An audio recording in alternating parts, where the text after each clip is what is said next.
Kemudian Bu Heni, soal ibu aja udah punya hotel, masa negara nggak punya tempat? Swasta udah punya, masa negara yang tahu persis kalau di sana mengatakan akan bereskan, ya diberesin bener, betul. Mereka bilang kami mau melakukan, tapi kami nggak mau masuk ke wilayah yang menjadi wilayahnya Indonesia. Tapi kalau dari sisi Indonesia yang mau membereskan, kami akan bantu membereskan. Jadi sebenarnya di sana juga tahu siapa yang suka main apa, di mana dapat berapa, kapan, siapa berapa besar, ya. Bocor. Istilahnya kan gini. Lawannya apa? Transparansi. Begitu dibuka, transparansi siapa yang bertugas, kompetensinya apa, latar belakangnya apa, ya, maka publik akan mengawasi. Halo warga Provinsi Sumatera Utara, pemilu serentak sebentar lagi. Jangan lupa datang ke TPS hari Rabu 14 Februari 2024. Anda akan diberikan 5 surat suara dengan warna yang berbeda. Pilih surat suara yang berwarna biru untuk DPRD Provinsi Dapil Provinsi Sumatera Utara 2. Lalu, pilih Partai Nasdem dan capres nomor urut 3, Dr. Sely Gustika Zaman. Ingat, pilih Partai Nasdem dan capres nomor urut 3, Dr. Sely Gustika Zaman. Sepanjang hayat kita masih ada, maka kita akan ada jamaah haji datang. Allahu Akbar. Bangun itu, dan tadi saya sampaikan, 1 ekonomis, 2 kebudayaan. Kita semua tahu lah, semua pengelola haji umroh, bahwa jamaah haji Indonesia itu selalu jamaah yang paling baik, akhlaknya paling mulia, dihormati di sana. Kenapa? Karena akhlak, betul tidak? Siti Rahmah dipanggilnya. Dan itu luar biasa. Jadi kalau kita ada kampung itu, harapannya nanti menjadi contoh kampung Indonesia yang ada di sana, representasi budaya kita. Jadi 1, mempercepat masa tunggunya, mengelola dananya lebih baik, peningkatan kuotanya dikerjakan, dan bangun kampung haji, kampung jamaah Indonesia. Dan harapannya nanti 4 itu dikerjakan, kita akan merasakan perubahan dalam pelayanan. Allahu Akbar. Baik, terima kasih. Saya akan berikan kesempatan yang semisal desak Anies gitu ya, yang mau bertanya. Tetapi prioritasnya pertama dari ketua asosiasi penyelenggara haji dan umroh yang hadir di sini. Ya, karena mereka lebih paham. Ya.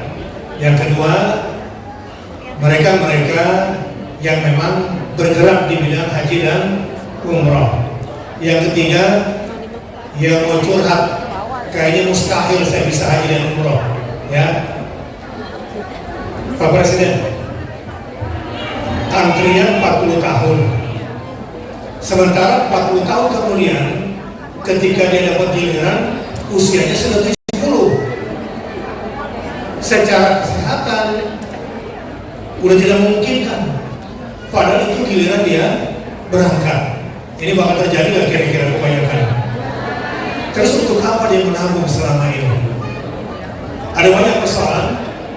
Nah, sebelumnya mumpung masih segar, tanggal 10 Februari, setiap yang datang ke Jakarta untuk membedakan antara masa Amin yang ingin satukan Jakarta, ingin aminkan Indonesia, berbeda dengan masa yang lain yang hari itu ada, maka mereka akan memakai ikat kepala merah putih seperti pecinya Pak Presiden yang akan diikat dengan merah putih.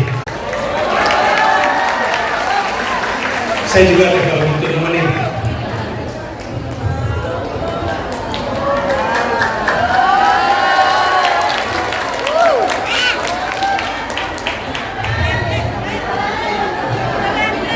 Iya. Dan boleh juga nanti yang ikat di tangan. Siap pakai merah putih? Nanti pada hari H bawa bendera juga, bendera merah putih masing-masing. Siap bawa 10 juta massa sampai ke Jakarta? Tapi orang Jakarta harus jadi tuan rumah. Ya, siapin tenda dan logistik, berikut kesehatannya, masjid-masjid yang punya ambulan, kirimkan ambulannya untuk menjaga tamu, dan masjid-masjid dianjurkan supaya siap menerima tamu yang datang dari daerah. Setuju? Oke, sekarang ketua asosiasi ada berapa orang di sini? Ketua-ketua asosiasi ada berapa orang? Dari Ampuhri, kemudian dari Himpu, perwakilannya Himpu, terus ada lagi nggak? Yang pejabat di asosiasi ya?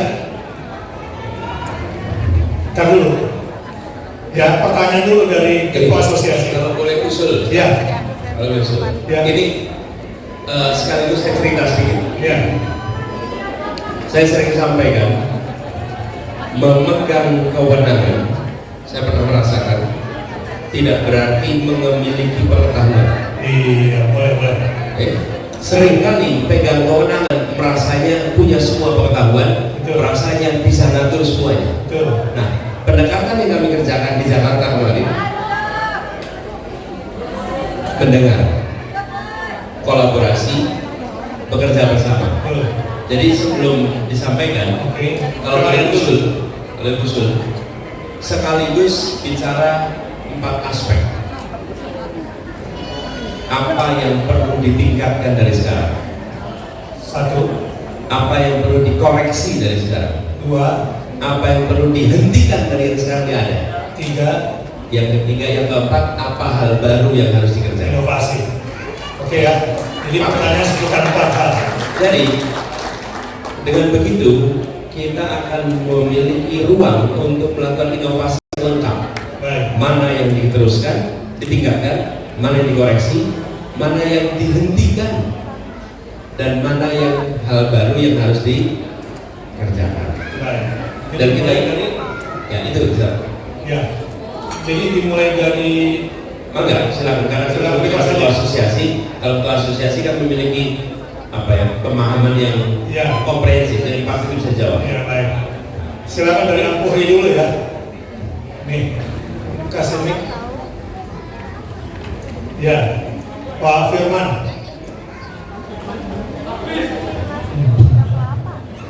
Bismillahirrahmanirrahim. Assalamualaikum warahmatullahi wabarakatuh. Waalaikumsalam warahmatullahi wabarakatuh. Alhamdulillah wassalatu wassalamu ala rasulillah ma ba'du. Pertama, luar biasa, saya bangga sekali dalam Ya. kesempatan ini. Dimulai dari paparan yang luar biasa dari Pak Anies.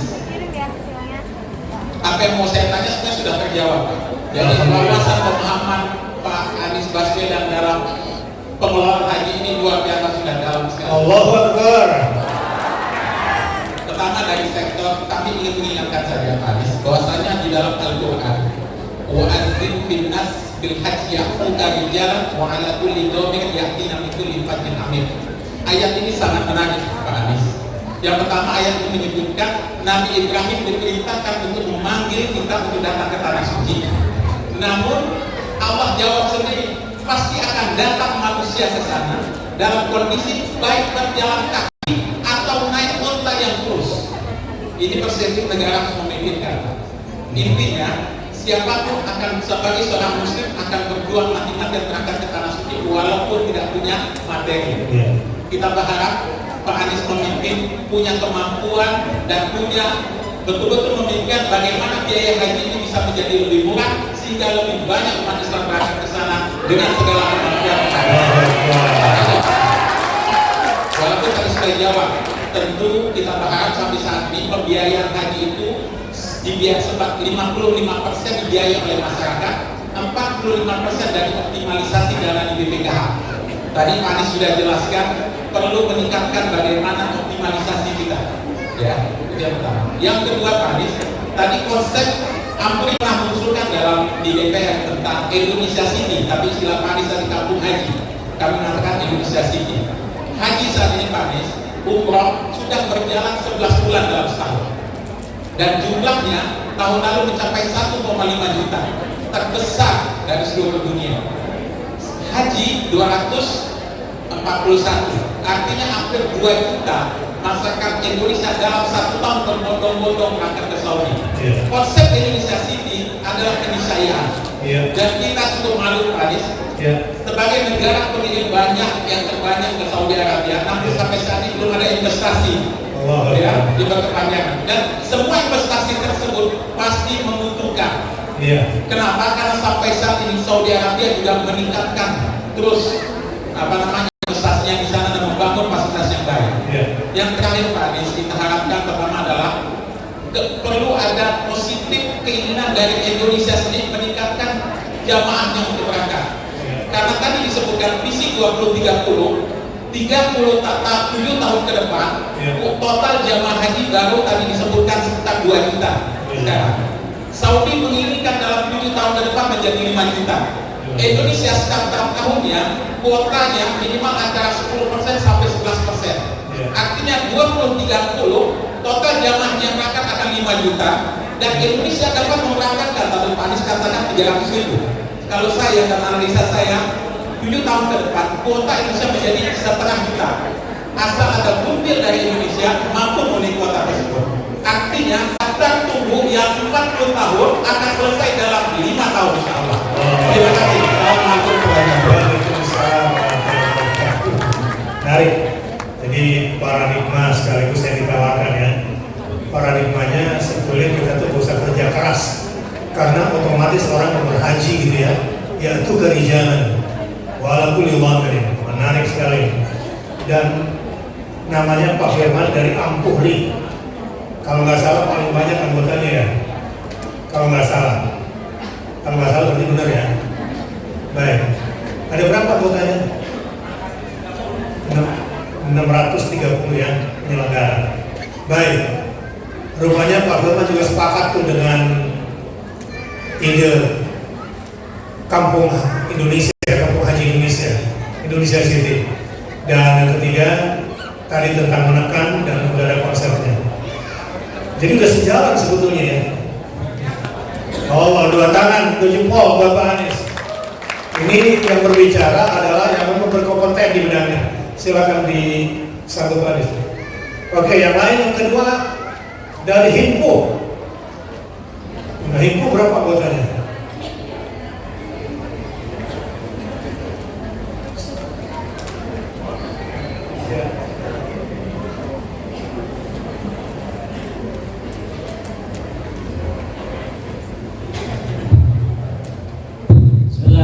Assalamualaikum warahmatullahi wabarakatuh. Nama saya Wahyu dari Himpu. Anggota Himpu ada 500 travel agent umrah dan haji. Terima kasih malam ini yang luar biasa Bapak Presiden kita Anies. Takbir. Takbir. Ada istilah di dalam haji saat ini yang menurut saya kurang pas, yaitu kepastian haji adalah ketidakpastian itu sendiri. Iya. Hal ini sangat beda sekali karena regulasi haji yang sering berubah-ubah di Saudi Arabia maupun di Indonesia. Oleh karenanya kami harapkan ke depan pemerintah harus bisa memberikan solusi-solusi yang cepat di dalam menyelesaikan regulasi-regulasi di Saudi Arabia. Jadi kami mohon arah kebijakan Bapak Presiden ke depan dalam mensinkronisasi regulasi haji di Saudi dan di Indonesia ini sehingga bisa seiring dan seirama, karena seringkali terjadi one prestasi. Yang terakhir tahun 2023 ini terlantarnya puluhan ribu jamaah Indonesia di Musdalifah, bahkan beberapa tahun yang lalu catering dan lain sebagainya. Ini kami harapkan arah kebijakan Bapak Presiden terhadap haji bisa betul-betul memihak kepada seluruh jamaah haji Indonesia. Yang kedua, tentang dana haji. Dana haji ini kami melihatnya belum terlalu efektif dan efisien, bahkan tidak produktif, tidak inovatif, tidak kreatif, kurang kreatif, karena memang undang-undang tentang BPKH ini ternyata juga belum terlalu berani di dalam untuk investasi-investasi yang tadi Kampung Haji Indonesia luar biasa, mudah-mudahan terwujud. Allahu Akbar.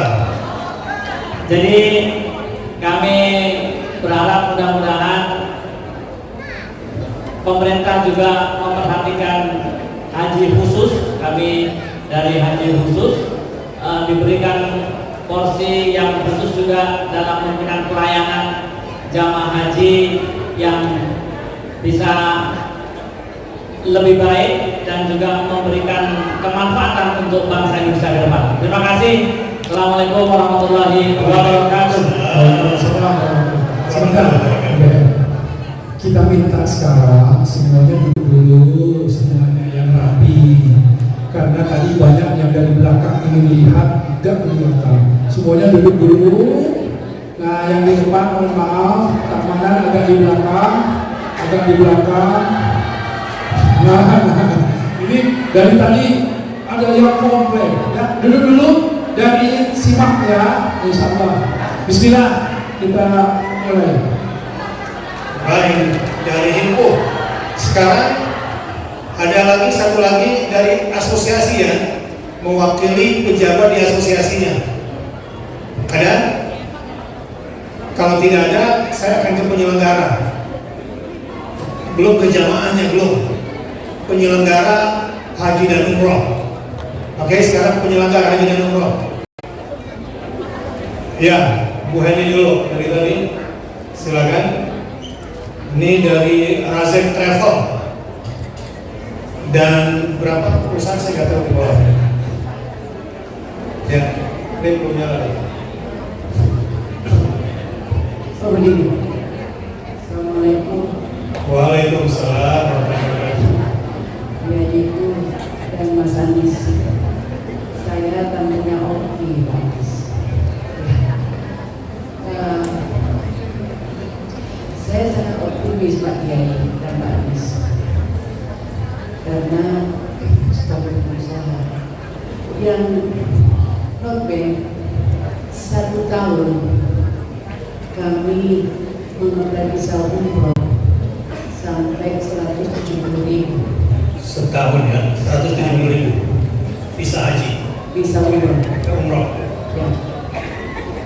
Dan saya optimis sekali dengan rencana Pak Anies untuk membangun kampung Indonesia, kampung haji Indonesia. Ya.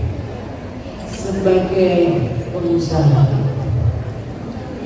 sekarang ini Pak Anies, mungkin di Indonesia yang punya muasasah untuk di Saudi Ya.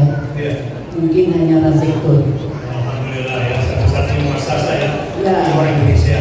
Ya, dengan nama Maida. Maida. Dan dengan modal yang tidak sebanyak uang yang dari pemerintah Pak Anies, Ya. kami bisa memiliki hotel di Ya. Mekah dan di Madinah Ya. dengan kerjasama dengan pengusaha dari Saudi. Sekarang ini lebih dari 11 hotel. Ya. Sebelum pandemi kita bisa menguasai hotel Mekah dan Madinah, Ya. 15 hotel. Dan sekarang Ustaz, Ya. peminatnya Full 15 hotel itu. dan kita marketing kita sekarang hanya duduk Ya. karena tidak ada lagi hotel yang kami bisa jual. Ya, ya. Jadi dengan rencana Pak Anies, insya Allah umat Islam Indonesia lebih mudah Ustaz. Jadi pasarnya begitu jelas ya. udah captive market lah ya. Pasti. Iya. Dan saya takut juga, Ustaz. Iya. Kita mendaftar ke pemerintah, Iya. uang kita mengendap cukup lama, Iya. tapi kita dapat juga banyak sih, Ustaz. Iya. Dan dengan itu saya yakin dengan Presiden kita Pak Anies, Kampung Haji Indonesia terwujud. Allahu Akbar. Semuanya bilang amin. Amin. Amin. Terima kasih. Sekian Ustaz info dari kami. Assalamualaikum warahmatullahi wabarakatuh. Waalaikumsalam warahmatullahi wabarakatuh. Bagaimana Pak Presiden, tambah lagi? Iya. Tadi saya dari sini nanti ke sana ya. Silakan. Ya. Nanti jamaah nanti. Ini penyelenggara dulu ya.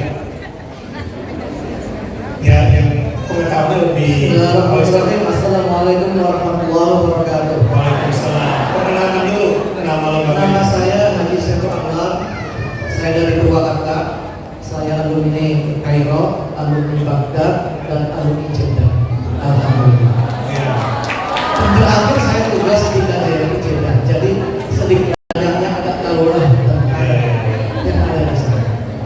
Alhamdulillah akhirnya saya bisa bertatap muka dengan Pak Presiden kita, dan saya yakin semuanya bangga mempunyai presiden seperti Pak Anies.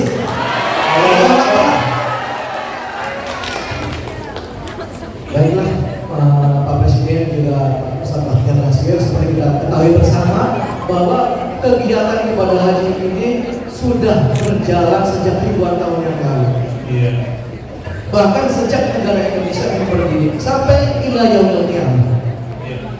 Dan saya sangat setuju dan sangat bangga tentang apa yang telah dipaparkan oleh Presiden kita, bahwa beliau berencana untuk mengadakan perubahan dan akan menambah jumlah jamaah haji kita, yaitu dengan membuat dan mendirikan kampung haji. Iya.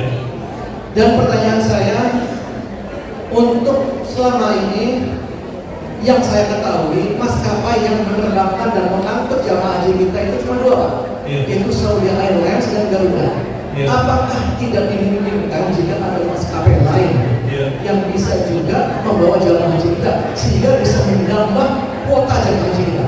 Itu yang pertama.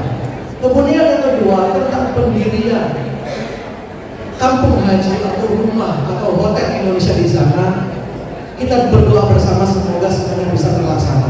Karena selama 4 tahun saya menjadi saksi di sana, saya suruh saya waktu itu kayaknya nggak bisa terlaksana nih, karena mungkin banyak yang bermain di sana, banyak orang-orang yang berkepentingan. Mungkin ketika rumah haji Indonesia itu berdiri, mafia-mafianya cuma dapat fee sekali doang. Tapi kalau sewa, ya tahun dong mereka dapat, ya nggak? Lumayan kantongnya. Nah, oleh karena itu kita dukung Pak Anies, semoga akan membuat perubahan dengan mendirikan kampung haji di Saudi Arabia. Amin. Kemudian saya juga mengenai petugas haji, Pak, ini juga berkaitannya dengan haji, karena petugas haji ini kan tugasnya adalah melayani ibadah haji, melayani para jamaah haji. Dan saya lihat tahun-tahun sebelumnya petugas haji dari Indonesia itu terdiri dari ASN Kementerian Agama. Namun ada kebijakan baru tahun kemarin, yaitu dipersilakan juga dibuka untuk non-ASN, tapi yang punya pengalaman. Tapi pada prakteknya orang-orang yang masih muda, baru selesai kuliah, curhat.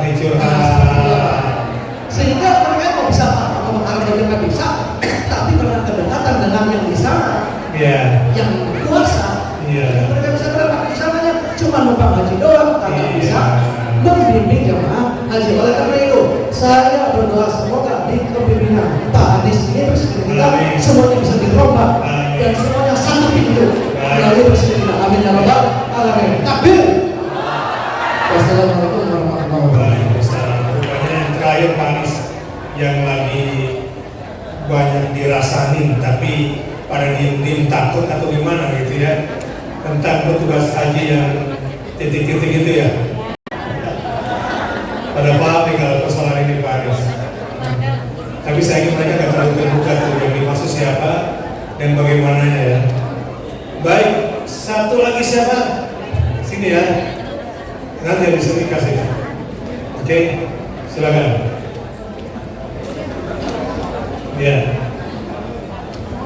Ini penyelenggara ya. Penyelenggara ya. Ya.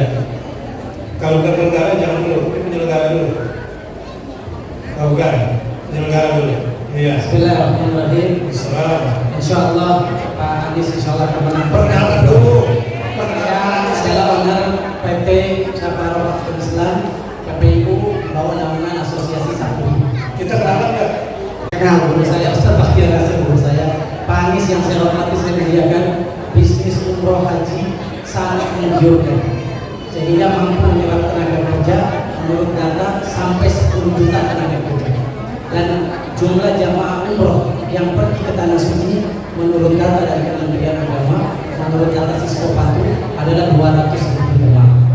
Namun yang membuat saya miris dan sedih, Pak Anies, banyak sekali pengusaha-pengusaha asing yang membuka PPU dan menjadi besar karena mereka punya modal yang begitu besar, mereka punya hotel, mereka punya allotment, sehingga bisa menjual harga travel, harga paket umrah dan haji di bawah dari pengusaha-pengusaha lokal. Yang ingin saya dari bawah ini Pak Anies, bahwa perizinan PPU untuk menjadi penyelenggara umroh begitu sulit sampai maaf lahir dan batin, dari tingkat kanwil sampai tingkat pusat banyak oknum, ada beberapa oknum yang mengenakan jas kalau tidak dengan uang sekian tidak ada surat untuk mengeluarkan izin PPU untuk menjadi penyelenggara. Padahal kalau dipermudah Pak, saat ini saja bisa membuka lapangan pekerjaan sampai 10 juta. Saya yakin sekarang banyak umroh mandiri karena terlalu mahal umroh dengan travel umroh resmi, mereka akhirnya memilih jalur umroh ilegal. Sehingga saya yakin di bawah pemimpinan Pak Anies, kalau izin umroh baru ini dipermudah dan mereka dibimbing di assessment Pak, saya yakin mampu menyerap tenaga kerja sampai 30 juta. Amin. Takbir. Oke, diaminkan dulu ya. Oke, supaya segar menuju 10 Februari. Satukan Jakarta, aminkan Indonesia. Lawan kecurangan, menangkan perubahan. Apa lagi? Cukup.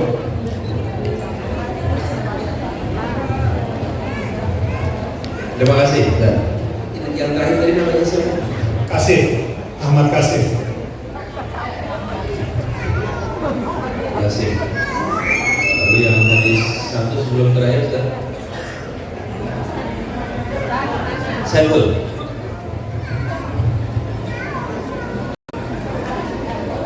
Gini,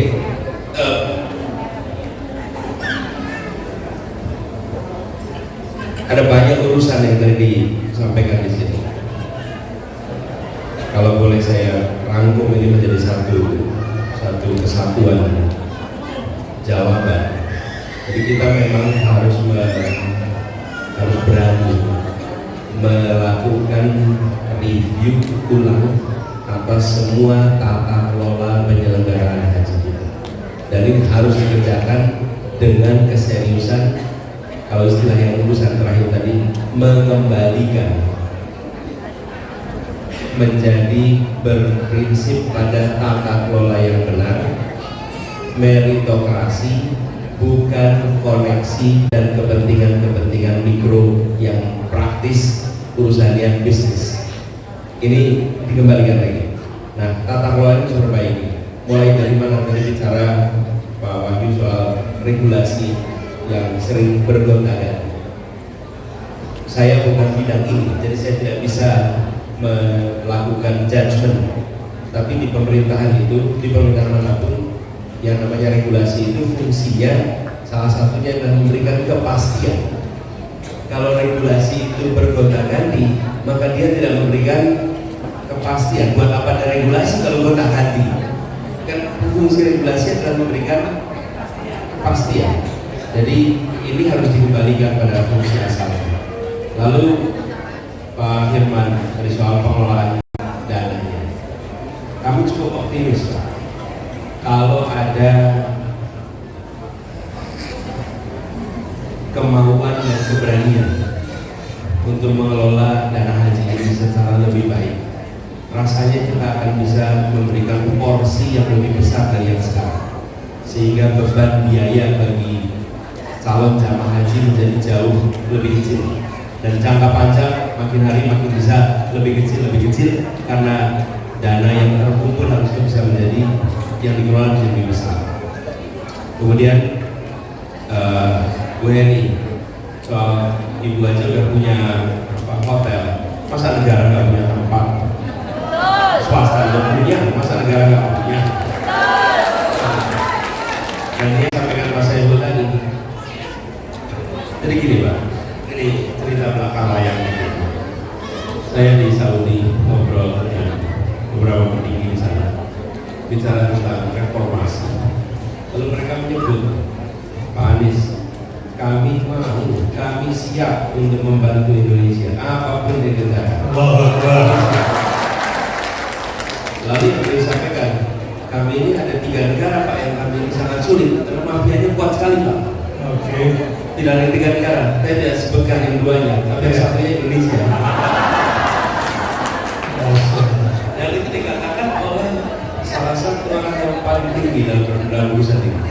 Dan ketika disampaikan, jadi kalau dari, kata beliau gini, kalau dari sisi Anda mau membereskan total, kami siap untuk membantu Anda membereskan yang ada di Saudi. Dan itu dikatakan secara sangat terbuka. UBM tahu persis kalau di sana mengatakan akan bereskan, ya diberesin bener. Betul. Mereka bilang kami mau melakukan, tapi kami tidak mau masuk ke wilayah yang menjadi wilayahnya Indonesia. Tapi kalau dari sisi Indonesia yang mau membereskan, kami akan bantu untuk membereskan. Jadi sebenarnya di sana juga tahu siapa yang suka main apa, di mana dapat berapa, kapan, siapa berapa besar, ya. Bocor. Istilahnya kan gini, who gets what, when, where, how much, ya.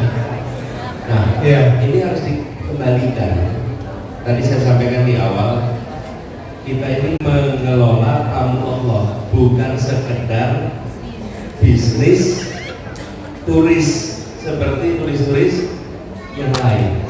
Jadi itu. Nanti kita coba lihat. Dan tadi Pak Saiful cerita tentang ini problem Pak Saiful. Problem namanya ordal. Ini yang perubahan yang kita bawa itu mengembalikan dari koneksi ke meritokrasi, sehingga kesempatan itu diberikan kepada siapa? Kepada mereka yang berprestasi, bukan kepada mereka yang punya koneksi. Ini yang dikembalikan. Nah, saya merasakan betul. Saya ini ketika di DKI, ini petugas haji yang mayoritas fine, tapi selalu ada petugas-petugas haji yang ketika kita baca bisa nggak jadi petugas haji? Ada pertanyaan, bisa nggak jadi petugas haji? Iya. Masuk. Kok bisa gitu jadi petugas haji? Sudah saatnya ini dibuka menjadi transparan. Apa sih lawannya dari manipulasi? Lawannya apa? Transparansi. Begitu dibuka, transparan siapa yang bertugas, kompetensinya apa, latar belakangnya apa, ya, maka publik akan mengawasi.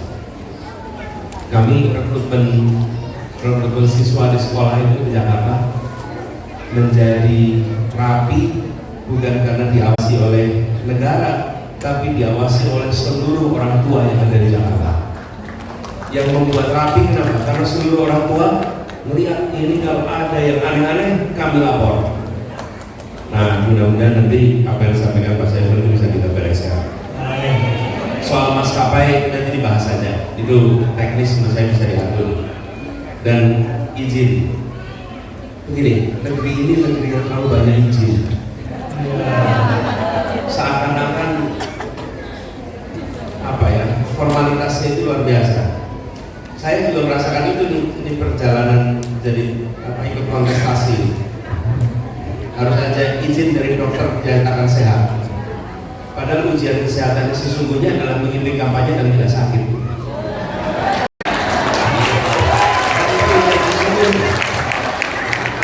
Jadi ujian sebuah badan usaha itu bukan ditentukan dapat izin atau tidak, ditentukan ketika dia masuk ke pasar dia bisa survive atau tidak.